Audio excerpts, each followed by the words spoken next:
পানি ফলের পায়েস 250 গ্রাম পানি ফল নিয়েছি। পানি ফলগুলোকে ভালো করে ছাড়িয়ে নিয়ে ধুয়ে নিয়েছি। এরপর একটা মিক্সিং বলে ছাড়ানো পানি ফলগুলো দিয়ে একটা পেস্ট তৈরি করে নেব। পেস্টটা হবে খুবই মিহি। দেখুন, এর একটা স্মুথ পেস্ট আমি তৈরি করে নিয়েছি। এরপর 1 লিটার দুধ নিয়েছি। দুধটা গরম করার জন্য গ্যাসে বসিয়ে দিলাম। কম আঁচে দুধটা ফুটতে থাকুক। ওদিকে আরেকটা ওভেনে একটা কড়া বসালাম, তাতে 2 চামচ ঘি দিলাম। ঘিটা সম্পূর্ণভাবে গরম হয়ে গেলে পেস্ট করে রাখা পানি ফলটা কড়ার মধ্যে দিয়ে দিচ্ছি।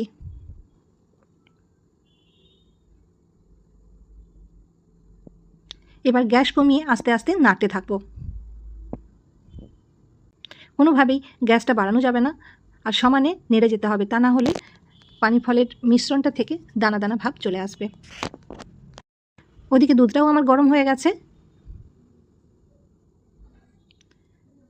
আর নাড়তে নাড়তে পানি ফলের মিশ্রণটা একটু গাঢ় হয়ে যাবে।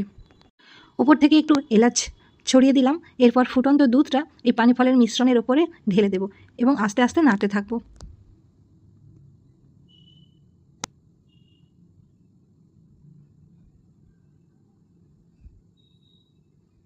খুব ভালোভাবে নাড়তে হবে।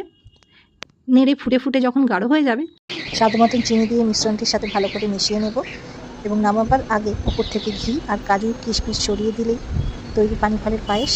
একে 1 ঘন্টার জন্য ফ্রিজে রেখে দেবেন। ঠান্ডা ঠান্ডা পানি ফলের পায়েস খেতে দুর্দান্ত লাগে। আশা করি আপনাদেরও ভালো লাগবে। নমস্কার।